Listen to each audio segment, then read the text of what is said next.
అందరికీ నమస్కారం. Welcome to Veda devotion. Varahi అమ్మవారి నవరాత్రులు రాబోతున్నాయి. మరి అమ్మవారిని ఏ విధంగా పూజించాలి, అమ్మవారి విశిష్టత ఏంటి, ఇలా ఎన్నో ప్రశ్నలకి సమాధానం చెప్పడానికి ఇప్పుడు మనతో పాటు ఆధ్యాత్మిక గురువులు, జ్యోతిష్య పండితులు బ్రహ్మశ్రీ కిరణ్ శర్మ గురుగారు మనతో ఉన్నారు. వారితో మాట్లాడుతారు. నమస్కారం గురుగారు. అఖండ లక్ష్మీ ప్రాప్తిరస్తు, అష్టైశ్వర సిద్ధిరస్తమ్మ. గురుగారు, నవరాత్రులు అంటే మనకి దేవి నవరాత్రులు అలాగే వినాయక నవరాత్రులు చేస్తూ ఉంటాం. కానీ ఈ మధ్య కాలంలో ఎక్కువగా వారాహి అమ్మవారి నవరాత్రులు కూడా మనం ఎక్కువగా వాడుకలో వింటున్నాం. పురాణాల్లో ఉన్నప్పటికీ కూడా అమ్మవారి గురించి, ప్రాముఖ్యత గురించి ఒకసారి చెప్పండి. రైట్, ముందుగా అమ్మవారి యొక్క చిన్న శ్లోకం మీకు చదివి వినిపిస్తాను నేను. కృష్ణ వర్ణాంతు వారాహి మహిషస్థాం మహాబలం దండధారిణం చక్రాబ్జపాశకేట కదారిణీం. అంటే ఇక్కడ దీని అర్థం ఏమిటంటే, అమ్మవారు ఈ యొక్క వర్ణంలో ఏం చెప్పారంటే, వారాహి రూపంలో ఉన్న అమ్మవారు నీలవర్ణం, అంటే అమ్మవారికి కృష్ణవర్ణం అని చెప్పబడింది. అంటే ఒక నీలం రంగులో సమ్మిళితమైనటువంటి నలుపు, నీలము, లైట్ ఆకుపచ్చ మిళితమైనటువంటి రూపం కలిగినది. వరాహ రూపం కదా అందంగా ఎలా ఉంటుంది? మీరు ఆ వరాహ రూపాన్ని పంది ముఖంతోనే చూస్తున్నారు కాదు. అమ్మవారికి ఉన్నటువంటి కన్నులని, అమ్మవారికి ఉన్నటువంటి ఈ బుగ్గలని, అమ్మవారికి నోరుని, అమ్మవారి గదువని, ఇవన్నీ కూడా మనం పరిణామం తీసుకోవాలి. లలిత రూపమైనటువంటి ధ్యానం అమ్మవారి, అంటే లలిత రూపమైనటువంటి దాంట్లోనే అమ్మవారు ఉంటుంది. అసలు ఎవరు ఈ అమ్మవారు? వారాహి అమ్మవారు అంటే లలితా సహస్రనామాలు చెప్పబడింది. ఈవిడ పేరు దండనాయకి, దండనాది అంటారు, దండనాయకి ఈవిడ పేరు. ఎవరు ఈవిడ అంటే లలిత అమ్మవారికి సైన్యాధ్యక్షుడు. ఈవిడ చేసే యుద్ధము అమ్మవారిలో సయుద్ధం చేస్తుంది. ఈవిడ అమ్మవారి చేసే యుద్ధంలో సగం చేసేది ఈవిడే. దండనాయకి అంత యుద్ధం చేస్తుంది. అత్యంత అరవీరమైనటువంటి భయంకరమైనటువంటి వ్యక్తిత్వం వాడు, కోమలమైనటువంటి మనస్సు మనది. అవి ఏమిటండి కోమలమైన మనసు అంటారు, అరవీర భయంకరాలు అంటారు, అందరిని చంపేస్తుంటారంటే దుష్ట శిక్షణ శిష్ట రక్షణలో అమ్మవారికి నేనున్న ముందు మీరు తర్వాతలే, వాళ్ళందరూ మీ గోటి మీద, మీ కొడికాలు గోటి మీద లాంటి వాళ్ళు మీరెందుకు, నేను చాలా అనేటువంటి పరిగెడుతుంటుంది అమ్మవారు. అంతటి వేగం, క్షణంలో 26,000 యోజనాలు పరిగెడతాడు క్షణంలో. హనుమంతుడి కంటే ఎక్కువగా పరిగెట్టగలిగేటువంటి వేగం ఆవిడది. సో ఆ వేగంలో ఎంతమంది ఉంటే దాదాపు ఒక్క క్షణంలో దాదాపుగా 25,000 చంపేస్తాడు, 25,000 మందిని దాని లెక్క పరిగెట్ట. అలా అమ్మవారు 13 రోజులు యుద్ధం చేస్తాడు. ఎంతమంది చంపిందో ఆలోచించండి మీరు. ఇక ఒక క్షణంలో 25,000 చనిపేస్తే 13 రోజులు యుద్ధం చేస్తే ఎంతమంది చంపిందో మీరు ఆలోచించండి. ఎంతమంది రాక్షసులు పుట్టుకొస్తున్నారు. ఇక్కడ అంటారు, ఇక్కడ భూమండలమే సరిపోదా మీరు చెప్పిన లెక్క ప్రకారంగా అంటారు. అదే ఉన్న బుద్ధి అంతవరకు, మనకి అంతకంటే ఎక్కువ బుద్ధి లేదుగా. మనకి ఏం చేస్తాము అంటే, వీళ్ళకి రాక్షసులకి వెంటనే అమరత్వం పుడుతుంటారు. అంటే రక్త బీజం నుంచి వచ్చినటువంటి రాక్షసులు ఆ రక్త చుక్క నుంచి 1,000,000 మంది పుడుతుంటారు. అలా అమ్మవారు ఛేదిస్తూనే ఉంటుంది, ఇలా చేస్తూనే ఉంటుంది వీళ్ళు. సో ఇలా జరుగుతూనే ఉంటుంది అనమాట. ఇలా దండనాయకిగా అమ్మవారికి ఎప్పుడు కూడా సైన్యం ఉన్నటువంటి వారాహిని పూజిస్తే మనలో ఉన్నటువంటి మానసిక వేదన నుంచి బయటపడవచ్చు. అయితే ఇక్కడ చాలామందికి ఫస్ట్ నేను చెప్పాల్సింది అంటే, రేపు వచ్చేటువంటి 16వ తేదీ నుంచి మనకి ఈ వారాహి అంటే ఆషాఢ మాసంలో శుక్లపక్ష పాడ్యమి నుంచి నవమి వరకు జరుగుతాయి. దశమి రోజు కలశోద్వాసం ఉంటుంది. ఈ జరిగేటువంటి 9 రాత్రులు నవరాత్రి ఉత్సవాలని, వీటికి పేరు గుప్త నవరాత్రులు. ఎందుకు ఆ పేరు వచ్చింది వీటికి? ఈ మధ్యకాలంలో పవన్ కళ్యాణ్ గారు ఆ దీక్ష తీసుకొని వారాహి అని యాత్ర పెట్టి తన వాహనానికి ఆ పేరు పెట్టి, దానివల్ల ఇది బాగా బయటికి ప్రపంచం తెలిసింది. అక్కడ చాలా దీక్షతో చేయాలి. ఇది ఎటువంటి దీక్ష అంటే, మనస వాచ కర్మణ కించిత్ కూడా తప్పుడు మాటలు, తప్పుడు వ్యక్తిత్వం ఉండకూడదు. మళ్ళీ కింద కామెంట్ వచ్చేసి, నేను పవన్ కళ్యాణ్ అంతా పర్ఫెక్ట్గా ఉన్నాడు అనుకోవచ్చు. అది నాకు సంబంధం లేని విషయం. నేను చెప్పిన విషయానికి దీనికి సంబంధం లేదు. పవన్ కళ్యాణ్ వ్యక్తి బయట ప్రపంచానికి ఎక్కువ తిరగడం అనేది ఆయన దీక్ష తీసుకుని తెలిసి చెప్పడం నా ఉద్దేశం. అందుకే తప్ప ఆ ఊటకి ఇచ్చింది పవన్ కళ్యాణ్ గురించి ఎంత కొలుతున్నాను కాదు. దానికి దీనికి విషయానికి సంబంధం లేదు. అయితే ఇక్కడ అటువంటి కనీసం మనసులో కూడా ఎటువంటి దుర్బుద్ధి లేనటువంటి ఉన్నవాళ్ళు మాత్రమే చేయాలి. రెండవది, ఈ వారాహి నవరాత్రులు అత్యంత ఉత్కృష్టమైనవి. మీరు అనుకున్నటువంటి ఈజీవి కాదు. కొద్దిగా తేడా వచ్చినా రివర్స్ కొడుతుంది అమ్మవారు. అదేంటండి, అమ్మని పూజిస్తే రివర్స్ కొడుతుందా? నువ్వు అమ్మని చెప్పేసి అమ్మను జాగ్రత్త పూజించకుండా అమ్మ కాళ్ళకి కూర్చి, మొహానికి కూర్చి, ముక్కు కూర్చేట్లను, అదేంటంటే అలా కూర్చుతారంటే నువ్వు చదివే మంత్రాలు అలా ఉంటాయి. ఒకసారి కాలులో కూర్చుతున్నావు, ఒకసారి ముక్కులో కూర్చుతున్నావు, ఒకసారి కంట్లో పొడుస్తున్నావు అమ్మవారిని. నీ మంత్రాల వల్ల ఒక పద్ధతి ప్రకారంగా చేయడం లేదని అర్థం. అంటే అందుకే వీటిని గుప్త నవరాత్రులు అంటారు. ఎందుకు? బీజాక్షరయుక్తంగా సిగ్నిఫికేషన్, సైన్స్ అంటారు కదా, అంటే SIGNS అంటే సంజ్ఞలతోని అంటే ముద్రలతో చేసేటువంటి పూజ. కొన్ని బీజాక్షరాలు ముద్రలతో అమ్మవారు పూజిస్తారు, పూర్తిగా ముద్రలు. నిష్ణాతులైన వ్యక్తులు మాత్రమే చేయగలిగేటువంటి అవకాశం ఉంటుంది. మనకి బయట ప్రపంచంలో కనబడుతున్నటువంటి అల్లా టప్పగాళ్ళు, ఐ రిపీట్, బయట ప్రపంచంలో అల్లా టప్పగాళ్ళందరూ కూడా జ్యోతిష్లో అందరం కూడా నేను మంత్రసిద్ధిని చెప్పే వాళ్ళందరూ కూడా తప్పుడు ప్రచారం. వాళ్ళు అసలైనటువంటి వారాహి మంత్రాన్ని అవలంబించలేదు, ఇది అబద్ధము. వారాహి ఉపాసకులు లేరు, ఇది బాగా గుర్తుపెట్టుకోండి.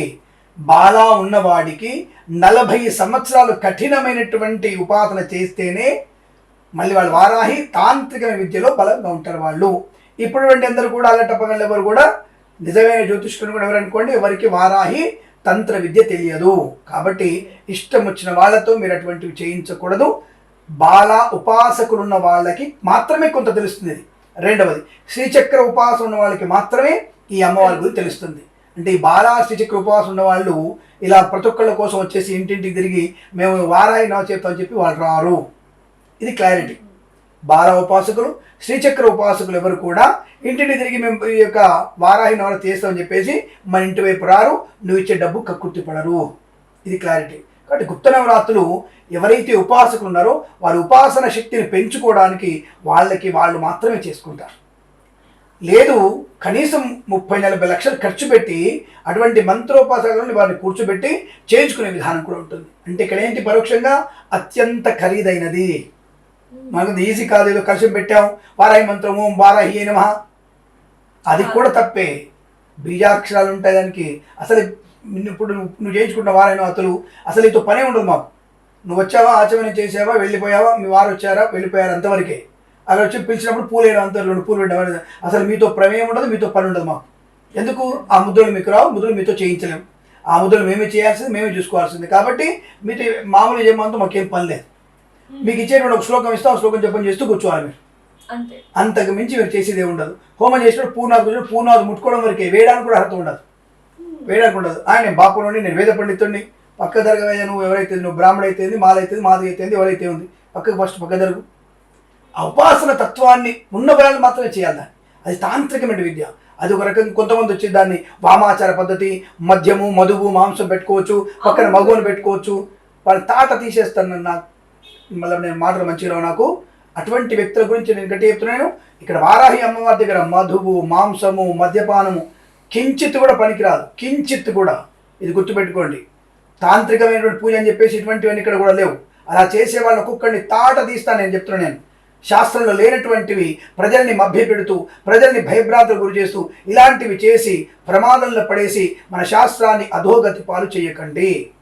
ఇది తాంత్రిక విద్య. చెప్తాం కదా, శ్రీచక్ర ఉపాసకులు బాల ఉపాసకులు మాత్రమే చేయగలిగేటువంటి అత్యంత ఉపయుక్తమైనది, లోక కళ్యాణం కోసం చేసేటువంటివి. కాబట్టి ఇవన్నీ వర్షాలు పడడానికి చేయండి, తప్పకుండా అనుకూలంగా ఉంటుంది. అంతే తప్ప ఎవరినో ప్రయోగించడానికి నాకు 100 కోట్లు రావాలి వాటి కోసమని, నాకు పదవి రావాలి, నేను ముఖ్యమంత్రి అయిపోవాలి, నేను ప్రధానమంత్రిని అయిపోవాలి, నాకు ఎమ్మెల్యే సీట్ రావాలి, నా మీద పోటీ చేసి ఓడిపోయాడు వాడిని ఓడగొట్టాలి, నేను నాశనం చేయాలి అనేటువంటి స్థితి మాత్రం మీకు లేదు. అటువంటివి అమ్మవారు ఇవ్వదుగాక ఇవ్వదు. ఇవన్నీ గుర్తుపెట్టుకునే ప్రయత్నం చేయండి. కేవలం బీజాక్షరమైనటువంటి గుప్త, అందుకే వీటి పేరు గుప్త నవరాత్రులు. రోజుకొక అవతారం. మళ్ళీ ఈవిడే ఒక అవతారం దండనాయకి, ఈవిడకి 9 అవతారాలు. మళ్ళీ ఒక్కొక్క రోజు ఒక్కొక్క రకంగా ఈవిడ ప్రవర్తన మారుతుంటుంది. అందుకే ఒక్కొక్క రోజు ఒక్కొక్క తీరుగా ఆవిడని పూజ చేయాలి. నల్లచీర కట్టాలి, సేమ్ దుర్గనవతుల్లానే ఉంటాయి. పూజ విధానం అలాగే ఉంటాయి. తాంత్రికమైనటువంటి ఇది వామాచారంతో ఉన్నటువంటివి పూజలు అంతే తప్ప మనం అందుకే గుప్త నవరాత్రులు తరబెట్టి అందరూ బయటి ప్రపంచంలో చేసేవి కావు. గురుగారు, అమ్మవారి ఆలయాలు కూడా ఎక్కువగా ఉండవు అనేది కూడా మేము వినడం జరిగింది. అది వాస్తవం ఏంటో? అసలు అది చేయాలి కదా, పూజ చేయాలి కదమ్మా. వారాయి పెట్టగానే అమ్మవారిని పెట్టగానే ఆవిడ ఉగ్రరూపం ఎప్పుడు హా అన్నటువంటి ఆవిడకి ఎవరు చేయాలి పూజలు, నైవేద్యం పెట్టాలి. ఎంతమంది ఉపాసకులు ఉన్నారు. చేసే పూజ లేకపోతే తిరగబడుతుంది. దేవాలయంలో వచ్చేటువంటి అమ్మవారి శబ్దాలన్నీ కూడా మనకి నెగిటివ్ ఎనర్జీ వచ్చేస్తాయి. సో కాబట్టి ఇప్పుడు పులి మంచిదే, పులి మనకి జాతీయ జంతువు అని ప్రతి ఇంట్లో పులి పెంచుకుంటున్నావా? ఎందుకు పెంచుకోరు మరి? అంటే దానికి చేసేటువంటి శక్తి మనకు ఉండాలిగా. దాన్ని పెట్టే మాంసం ఉండాలి, దాన్ని పెట్టే పద్ధతి, దాని స్థానం పోయితే ఎవడు పోయిస్తాడు. కాబట్టి ఏ రకమైనటువంటి దానికి అలా పూజ చేయాలి, ఏ రకమైనటువంటి వస్తువులు అలాగే చూడాలి మనం. కాబట్టి తప్పకుండా అమ్మవారి ఇక్కడ ఉగ్రరూపం. ఆవిడ పూజించే తత్వం కష్టం, ఆవిడ సేవించే విధానం ఒక్కరోజు పూజ చేయడం కష్టమే. నేను మా అత్తగారింటికి వెళ్ళి వస్తాను, నాకు ఇంట్లో నా మరదల పెళ్ళి ఉంది, నా బావమరదల పెళ్ళి ఉంది అని వెళ్తే ఎవడో కూడా చుట్టూ హాట్ ఇచ్చారనుకో, 1 రోజు 2 రోజులు ఉడుతుంది అమ్మవారు. 4వ రోజు ఇంకా ఆవిడకి ఆగదు, అమ్మ నా పూజ సరిపడి చెప్పేసి ఆవిడ ఉగ్రరూపం ఎత్తే అవకాశం. కాబట్టి మ్యాక్సిమం ఎవరు చేయరు. గురుగారు, ఇందాక మీరు అమ్మవారి నైవేద్యం గురించి మాట్లాడడం జరిగింది, మాంసము ఇవన్నీ.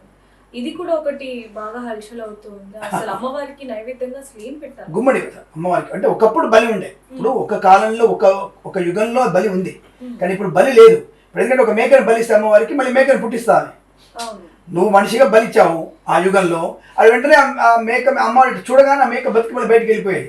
వీళ్ళ లెక్క ప్రకారం బలిచ్చాడు, అమ్మ లెక్క ప్రకారం బతికి బయటపడింది. మరి ఇప్పుడు నువ్వు బలిస్తే నీ వేలు కట్ చేస్తే నువ్వు వేలు అతికించుకోలేవు, ఇంకా నువ్వెందుకు. కాబట్టి ఈ కలియుగంలో బలి నిషేధం. కాబట్టి గుమ్మడికాయని బలి అమ్మవారికి కూష్మాండం. ఒక గుమ్మడికాయ కొడితే 16 మేకలు బలిచ్చినట్టు. ఒక పండు గుమ్మడికాయ బలిస్తే 16 మేకల్ని మనం బలిచ్చినట్టే. కాబట్టి గుమ్మడికాయని మనం కొట్టుకోవడం వల్ల, గుమ్మడికాయ అమ్మవారికి బలి ఇవ్వడం వల్ల తప్పకుండా మంచిది. అలాగే రక్తాన్నం అంటే రక్తంతో కలిసింది కాదండి, కుంకుమ కలిపినటువంటి అన్నాన్ని బలి అమ్మవారు చూపిస్తే అమ్మవారు ప్రసన్నత అవుతారు, ప్రశాంతత పొందుకునే అవకాశం. అంత అన్నాన్ని వృధా చేస్తున్నావు, ఎవరు చెప్పాడు వృధా చేస్తున్నావు అని? పక్షులు పెట్టు, పసుపన్నం ఏది, పులిహోర ఎంత అదంతే. చాలామంది తెలియదు విషయం అది. కుంకుమ డిఫరెంట్ వాసన వస్తుంది కాబట్టి తినవంతుంది అని, సేమ్ పులిహోర అంతే కూడా అంతే. పులిహోరలానే పసుపు, కుంకుమ అంటేనే పసుపు, పసుపు అంటే కుంకుమ, అమ్మ రెండు వేరు కాదు, సేమ్ ఇంటిగ్రేట్ దాని తేడా ఉంటుంది. సో కాబట్టి ఈ అన్నం కూడా మన పశువులకి తప్పకుండా పెట్టవచ్చు. అంటే పక్షులకి వాటికి మనం పెట్టే ప్రయత్నం చేయొచ్చు. ఆవులకు పెట్టడం కాదు, అట్లా మనం పక్షులకు పెట్టడం వల్ల ప్రయోజనం ఉంటుంది, దానికి ఎటువంటి ఇబ్బంది లేదు. కాబట్టి ఆ రక్తాన్నం ప్లస్ మనకి పెరుగన్నము, బెల్లపు అన్నము, పానకము, వడపప్పు, గుమ్మడికాయతో చేసినటువంటి కూర, ఇవి అమ్మవారికి ఎక్కువగా పెట్టే పదార్థాలు పెట్టవచ్చు. గురుగారు, అమ్మవారి నవరాత్రులు అనగానే అందరికీ గుర్తుకొచ్చేది హోమాలు అని చెప్పచ్చు. చాలా మంది ఈ నవరాత్రుల్లో హోమాలు ఖచ్చితంగా చేసుకోవాలనే చూస్తూ ఉంటారు. హోమానికి ఉన్న ప్రాముఖ్యత ఏంటి ఈ నవరాత్రుల్లో అమ్మవారికి? మంచి మాట. ఇప్పుడు మీకు చిన్న ఉదాహరణ చెప్తాను. మీకు పూజ అనేది మనం పెట్టుకున్నటువంటి, అంటే మనం పెడుతున్నటువంటి ప్రజెంట్ కాలంలో చూస్తే మీరు చేసే పూజ అనేది ఉత్తరం లాంటిది. రాయాలి, పోస్ట్ డబ్బులు వేయాలి, అమ్మవారికి అట్ట వెళ్ళి అమ్మవారికి వెళ్ళాలి. పూజ అనేది అది అంటే ఫలితం ఉంటుంది, నిదానం. వెంటనే మనం సరే అభిషేకం చేసాం, అభిషేకం చేయడానికి అర్థం ఏంటి? తప్పకుండా మీరు ఇది మనకి స్పీడ్ పోస్ట్, అభిషేకం అనేది స్పీడ్ పోస్ట్, వెంటనే వెళ్ళిపోద్ది అమ్మవారికి. అలాగే హోమం అనేది ఈమెయిల్ లాంటిది, లేదంటే వాట్సాప్ మెసేజ్ లాంటిది. వెంటనే అవతల చూసుకునే ఆలస్యం అంతే, చూసుకుంటే అలా అంతే, పంపడం అయిపోద్ది అమ్మవారికి. అమ్మవారి కొంతమంది అనుకోవడం అంతే. ఈ రకమైన అంటే జస్ట్ ఎగ్జాంపుల్ చెప్తాను నేను. ఈ పూజ అభిషేకం హోమం అనేది ఉంటుంది. దానం అని తెలుసా? ప్రత్యక్ష అమ్మవారు వచ్చి కూర్చుంటుంది. దానం ఇంకా పుణ్యం, దానం. అందులో అన్న దానం కాదు, అన్న సంతర్పణం. అన్నము సమిష్టి భోజన సంప్రదాయం అది. అన్న సంతర్పణ, అన్నదానం. అందరూ అన్నదానం అంటారు. నువ్వు ఒకటి దానం ఇచ్చేది అన్నం నీదా, అన్నప్పుడు నాదేది అన్నం. నువ్వు ఒకటి దానం ఇవ్వడానికి డబ్బులు నావి, అబ్బా ఏదో డబ్బులు సంపాదించావా, నువ్వు నిన్న వాడేది ఉంది, ఇవాళ ఏదో డబ్బు నిన్న వాడేది ఉంది కదా, రేపు ఇంకో ఉంది కదా, కానీ ఆ డబ్బు రీజెక్ట్ అవుతుంది మరి. కాబట్టి డబ్బు కుబేరుడిది, ఆ దానికి మేనేజర్ రాస్తే లక్ష్మీ గారు ఆవిడ డబ్బు అది. అన్నం అన్నపూర్ణాదేవిది. శరీరం నీదా, దుర్గమ్మవారిది. ఈ శరీరం దుర్గమ్మవారిది. ఈ కనులు ఇవన్నీ కూడా ఆ శరీరంతో భాగవంతుడిది. కాబట్టి ఏది నీది కాదు. కాబట్టి అన్నదానం అనకూడదు, అన్న సంతర్పణము, సమిష్టి సామూహిక భోజనము అనేటువంటి ప్రియంతో బంతి భోజనం అన్న దానికి. సామూహిక బంతి భోజనం అంటే కరెక్ట్ మాట దానికి, సామూహిక బంతి భోజనం. సో ఇలా మనము అటువంటి అన్న సంతర్పణలు చేసిన వెంటనే అమ్మవారు అక్కడే ఉంటుంది. మనం చేసినటువంటి అన్న సంతర్పణ వల్ల చాలా సంతోషపడి తను వెంటనే మనల్ని కరుణించేటువంటి అవకాశం. దానం ఏదైనా సరే తోచినటువంటిది అవతల వ్యక్తికి అవసరం వచ్చే దానం ఇస్తే వెంటనే అమ్మవారు మనకి ప్రత్యక్షంగా మనతో అంటారు ఆ విషయం. నామస్మరణ నీ అందే ఉండాలంటే నిరంతరం నామస్మరణ నీతో ఉండాలా, నీలో ఉండాలా అనేది నువ్వు ఆలోచించుకోవాలి. కాబట్టి దానము, జపము, తపస్సు ఇవన్నీ కూడా అమ్మవారిని మన తల్లిని మన పక్కన పెట్టుకొని ఆవిడతో మనం ప్రయాణం చేయడానికి. కాబట్టి ఏది చేసినా మంచి విజయాన్ని పొందుకుంటాం. ఒక్కొక్క దాని వల్ల ఒక్కొక్క late process, result will be late, అంత తప్ప ఇంకోటే లేదు. దానికంటే ముందు బెటర్ నువ్వు మనసులో అమ్మ ధ్యానిస్తూ నువ్వు జపం చేయి, అభిషేకం చేయి, పూజ చేయి, నీలో ఉంది ఆవిడ వెంటనే వెళ్ళిపోద్దిగా. అలా మనం అన్వయించుకోవడం అంతే. ప్రతిదానికి రిజల్ట్ పర్ఫెక్ట్గా ఉంటుంది. హోమానుకున్న ప్రత్యేకత అటువంటిదే. అంటే స్పీడ్ పోస్ట్, అంటే ఇమ్మీడియట్గా అమ్మవారికి సెండ్ అయ్యే విధానంగా ఉంటుంది. అంటే ఏమిటి? యజ్ఞేశ్వరుడు మనకి ఇచ్చిన హవిస్సుని ఏ దేవతలకి ఇస్తారో అదే డైరెక్ట్గా తీసుకెళ్ళి ఇచ్చేస్తాడు. మనం వేసేటువంటి స్వాహ అనగానే ఆ స్వాహకారు తీసుకెళ్ళి పలాని కిరణ్ శర్మ పలాని వాళ్ళ కోసం ఇచ్చేసాడమ్మా, నీకు అప్పచెప్పేశాడు, బాయ్ ఇచ్చేసి వెళ్ళిపోతాడు. అది రెండు స్వీకరించి ఓహి నాకు వచ్చిందా సరే అని చెప్పేసి వాడు నోట్లో వేసుకొని రైట్ శుభం సంకల్ప సిద్ధిరస్తు వాడికి ఆ సంఘం నేర్చుంది. ఏమని? సత్సంకల్ప సిద్ధిరస్తు అని చెప్తుంది. వాడు బ్రహ్మగారు ఉంటారు పక్కన. ఓకే వెయిట్ అమ్మగారు, అమ్మ కొంచెం హోల్డర్ వీడికి పుణ్యం చేశాడు, రైట్ టిక్ పెట్టా, ఇప్పుడు ఓకే అమ్మ సంకల్ప సిద్ధిరస్తు నో ప్రాబ్లం అంటాడు. పాపం అనుకో లేదమ్మా పక్క టోల్ గేట్ వేస్తాడు, టోల్ గేట్ వేసి లేదమ్మా వాడు వెళ్ళాలి ఇప్పుడు సంకల్పం నెరవేరేది వాడికి ఇంకా 3 సార్లు హోమం చేయాలి వాడు. ఎందుకని అంటే మొన్న ఒక చీమను చంపాడు, ఒక మేకను కోసాడు, వాళ్ళ కిరణ్ సింహను కొట్టాడు తిట్టాడు, వాడికి టోల్ గేట్ క్లోజ్ ఉంది అంటే ఈవిడ వరం ఇచ్చినా నువ్వు చేసే పాపకర్మల యొక్క అడ్డుగోడలు ఎక్కువగా ఉంటాయి. కాబట్టి ఎలాంటి అడ్డుగోడలు తొలగిపోవడానికే ఈ వారాహి నవరాత్రుల్లో పాలు పంచుకోవడం మంచిది. ఎవరైతే చేస్తున్నారో వారికి మీరైనా ఆద్యము కానీ వస్త్రము కానీ ధాన్యము కానీ ధనము కానీ సేవ కానీ చేసినట్టయితే ఎవరైతే చేస్తున్నారో అదే ఫలితం వీళ్ళు కూడా వస్తుంది. అదే ఫలితం సేమ్ ఫలితం వీళ్ళు కూడా వచ్చేస్తుంది. అయితే నేను పాల్గొనలేదు అక్కర్లేదు, నువ్వు హోమం దగ్గర వెళ్ళకపోయినా సరే ఆ హోమం కొరకు ధాన్యం ఇచ్చినా సరే, ఆ హోమం కొరకు మంచిలు ఇచ్చినా సరే, ఆ హోమం కొరకు 100 రూపాయలు ఇచ్చినా సరే అదే పుణ్యఫలం తగ్గుతుంది. 1 కోటి రూపాయల వాడికి అదే పుణ్యఫలం, 100 ఇచ్చిన వాడికి అదే పుణ్యఫలం. బట్ ఏది ఎక్స్పెక్ట్ చేయకుండా యాక్సెప్ట్ చేయకుండా చేసేయాలి. అంటే ఇది నాకు కారణం అనుకోకుండా ఇచ్చేసేయాలి. తప్పకుండా అది మంచి ప్రయోజనం కలిగిస్తుంది. ఇటువంటి గుప్త నవరాత్రులు లోక కళ్యాణం కోసం చేసేవి, బయటి ప్రపంచం కోసం నా కోసం నీ కోసం చేసేవి కాదు, లోక కళ్యాణం కోసం మాత్రమే. ఇప్పుడు ఉన్నటువంటి వాతావరణం వర్షాలు పడాలి. యాక్చువల్గా పంచాంగాలు కూడా నేను చెప్పాను, జూలై 2 నుంచి వర్షాలు బాగా పడాలి. అసలు నన్ను ఆశ్చర్యపోతున్నాను, 16 సంవత్సరాల క్రితం నేను ఆశ్చర్యపోయిన ఈసారి 2వ తేదీ నుంచి వర్షాలు బ్రహ్మాండంగా పడాలి. 4 వర్షాలు ఇప్పుడు 4 వర్షాలు పడాలి పెద్దవి, ఇంతవరకు 4 వర్షాలు లేవు మనకి. సో నాకే అనిపిస్తున్నారు ఏంటి అమ్మవారు ఇంత పరిశీలిస్తుంది, రోజు దేవుడు దండం పెట్టుకుంటున్నామా, నీ వాక్కు నా వాక్కు అని చెప్పాను జ్యోతిష్యంలో, మరి ఇంతవరకు వర్షాలు పడలేదు, 10 రోజులు అయింది, తొందరగా వర్షాన్ని పడే అని చెప్పేసి నేను కోరుకుంటున్నాను అమ్మవారిని. కాబట్టి ఇలాంటి ఈ గుప్త నవరాత్రులు కానివ్వండి, ఈ మన వారాహి హోమాలు కానివ్వండి తప్పకుండా లోక కళ్యాణానికి ఉపయోగపడేవి. కాబట్టి అటువంటి వాటిల్లో మనం పార్టిసిపేట్ అవ్వడం కూడా మంచి ప్రయోజనాన్ని కలిగిస్తుంది చెప్పవచ్చు. గురుగారు, వారాహి అమ్మవారిని ఇలా అంటే ఏ విధంగా పూజించాలి, ఏ విధంగా పూజించకూడదు అనేది ఇప్పుడు మీరు చెప్పడం జరిగింది. అంటే వారాహి నవరాత్రులు ఏ విధంగా చేయాలి, ఎవరు చేయాలని చెప్పారు కదా, మరి ఇంట్లో నార్మల్ గా దీపం పెట్టుకొని వారాహి అమ్మవారిని ప్రార్థించవచ్చు?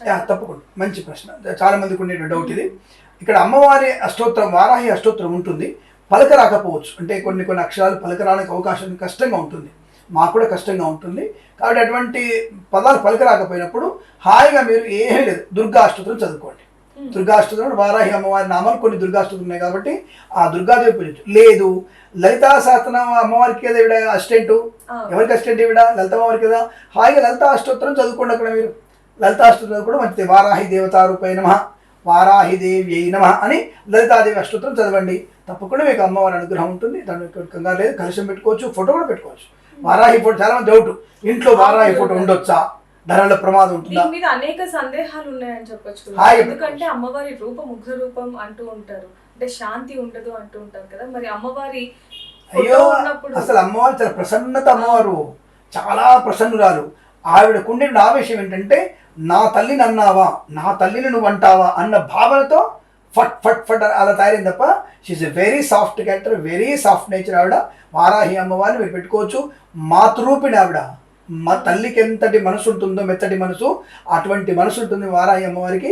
ఇంట్లో పెట్టుకోవచ్చు, దానికి ఇటువంటి ఇబ్బంది ఏం లేదు, దానికి కంగారు పడాల్సిన అవసరం లేదు. అయితే గురుగారు ఇప్పుడు మీరు పెట్టుకోవచ్చు అంటున్నారు కదా, అంటే నిత్యం అది ఉండాలి. ఎందుకంటే నెలసరి రావటమో లేకపోతే ఎవరైనా హఠాత్తుగా చనిపోవడం ఇలాంటి సందర్భాలు ఉంటాయి కాబట్టి మరి ఏ విధంగా పూజించాలి? మా ఇంట్లో ఉంటారు కదమ్మా, మా ఇంట్లో పెద్దవాళ్ళు కాలం చేస్తుంటారు, మా ఇంట్లో మా తల్లిదండ్రులు కాలం చేస్తారు. ఇలాంటప్పుడు కంపల్సరీ 12 రోజులు దాన్ని పక్కన పెట్టాల్సింది. ఎవరైనా ఇంట్లో దీపం పెట్టడానికి పనికిరాదు, పితృదీక్షలు ఉంటారు కాబట్టి. మిగతా రోజుల్లో తప్పకుండా ఆడవాళ్ళు కానీ మగవాళ్ళు కానీ పిల్లలు కానీ పెద్దలు కానీ ఏం పెట్టమన్నా మేము దీపము శుభ్రంగా తుడవాలి, దేవుడు పట్టాలి శుభ్రంగా తుడవాలి. దాంతోపాటు వారాహి అమ్మవారి ఫోటో తీసుకోవాలి. లేదు భయపడుతూ పెట్టుకోవడం ఎందుకు, పెట్టుకోవడం మానేసి భయపడుతూ పెట్టుకోవాల్సిన అవసరం లేదు. ఈ 9 రోజులు పెట్టుకుంటాం, తర్వాత పట్టం ఏం చేయాలి, లోపల పెట్టేసేయండి, ఏదో అల్మార్ లోపల పెట్టేసేయండి, నాకు ఎటువంటి ఇబ్బంది లేదు. అలా పర్లేదండి మాకున్నా మాకు మంచిది అంటారు. ఇప్పుడు మా ఇంట్లో ఉంది, ఎదురుగానే ఉంటుంది, నాకు ఎటువంటి మాకైతే బ్రహ్మాండం ఉంటుంది, మాకు ఎటువంటి ఇబ్బందులు లేవు, హ్యాపీగా ఉన్నాం. అంటే మీరు రోజు పూజలు చేస్తారండి, మరి మీరేం చేస్తారు, మీరు పూజ చేయకుండా ఎందుకు కూర్చోవడం? పూజ అంటే ఏమిటి, రోజు మాలా కూర్చొని ఓం శ్రీం క్లీం శ్రీమాత్రే నమః అనుకోవడమా? నమస్కారం చేసుకొని దీపము ధూపం శుభ్రం తుడుచుకోవడం, దీపము ధూపము అంటే అగరబత్తి దీపారాధన చేసి ఒక చిన్న పుష్పము 2 పూలు అక్కడ పెట్టి, ఒక తోలపాకు 2 ఒక్కలు పెట్టి అక్కడ పెట్టేసి నమస్కారం చేసుకొని, ఇంత బెల్లము పుట్నాల పప్పు పెసరపప్పు లేదా పంచదార ఈ 2 ఐటమ్స్ అక్కడ పెట్టి నమస్కారం చేసుకొని మంగళారతి తీయడానికి 5 నిమిషాలు పడుతుంది. ఇది కూడా సాధ్యం కాలేదంటే తూర్పు అటువైపు ఉంది, తిరిగి దండం పెట్టుకోండి, నో ప్రాబ్లం, ఆ దేవుడు మిమ్మల్ని కాపాడుతాడు. అరే ఇతర మతాల వాళ్ళు చేసినటువంటి పూజల్ని కనీసం చూస్తున్నాం, వాళ్ళ ప్రార్థన మందిరాలు వాళ్ళు వెళ్తున్నప్పుడు కనీసం సిగ్గు శరము అభిమానం లేకుండా ఇవే ప్రశ్నలు అడుగుతుంటే, పూజ కూడా చేసుకునే టైం ఉన్నప్పుడు తూర్పు అటు తిరిగి దండం పెట్టండి, లేదా స్ట్రైట్గా వెళ్తే భాగ్యనగరంలో మధ్యలో మూసి ఉంది, దాంట్లో స్విమ్మింగ్ చేయండి, నో ప్రాబ్లం, శుభం వస్తుంది. నిజంగా గురుగారు వారాహి అమ్మవారి గురించి అలాగే అసలు ఫోటో గురించి కూడా చాలా మందికి ఉన్న అనుమానాలని కూడా చాలా క్లియర్ గా చెప్పారు. థ్యాంక్ యూ గురుగారు. Thank you. సర్వే జనా సుఖినో భవంతు. ప్రేమతో మీ కిరణ్ శర్మ.